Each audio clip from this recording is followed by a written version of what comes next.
2007. gadā tika uzsākta elektrotirgus atvēršana Latvijā, kad pirmie klienti sāka elektrību iegādāties brīvā tirgus apstākļos. Nākamā gada aprīlī ir paredzēts, ka elektroenerģijas tirgus tiks atvērts mājsaimniecībām, kad katram būs iespēja izvēlēties savu elektroenerģijas piegādātāju brīvā tirgus apstākļos. Lai veiksmīgi nodrošinātu tirgus atvēršanu un elektroenerģijas piegādi, akciju sabiedrība Sadales tīkls ir izveidojusi un nodevusi lietošanā elektroenerģijas tirgotāju biznesa portālu. Tā ir darba vide, kas ļauj ikvienam tirgotājam sagatavot piedāvājumus potenciāliem klientiem, atbilstoši to elektrības patēriņam, kā arī izveidot ikmēneša rēķinus.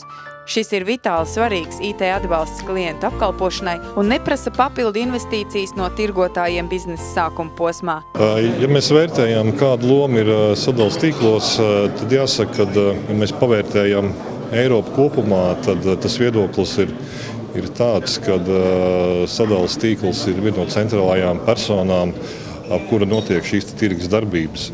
Jo elektroenerģija tiek piegādāta pa mūsu tīklu, un ja nebūtu mūsu tīkla tirdzniecības darījumi, nevarētu nekādi notikt.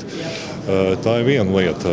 Otra lieta ir, kad sadales tīkls arī rūpējās, lai klients nepārtraukti un droši nodrošinātu elektroenerģijas piegādes klientiem. Trešā lieta - sadales tīkls un savukārt jau elektroenerģijas tirgotāji ir viena no galvenajiem tirgus veidošanas šiem spēlētājiem. Līdz ar to tad mums jābūt ļoti aktīviem gan pret klientiem, gan arī sadarbībā ar tirgotājiem. Elektroenerģijas tirgotāji jau ir pietiekami aktīvi. Janvāra otrā pusē sāks klients informēt ar saviem piedāvājumiem.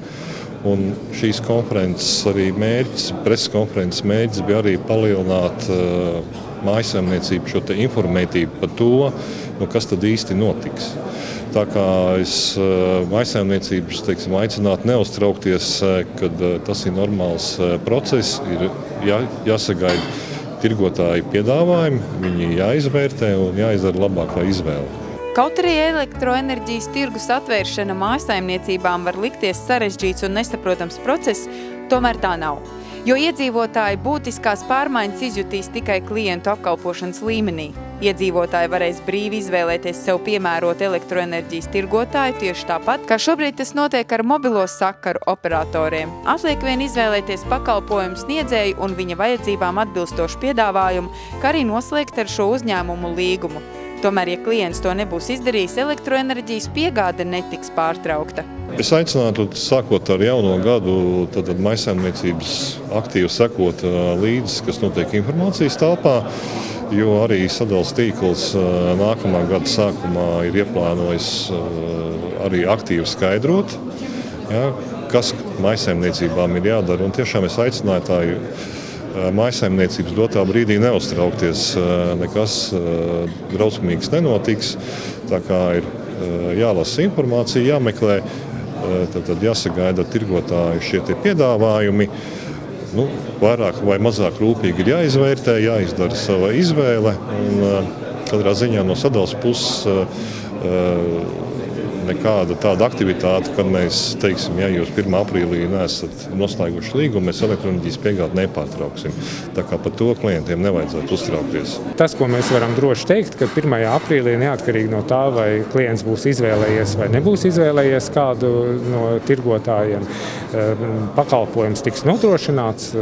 Mums būs speciāli veidots šis universālais pakalpojums, kas būs automātiski stāsies spēkā visiem klientiem, kuriem tā izvēle uz 1. aprīli nebūs izdarīta.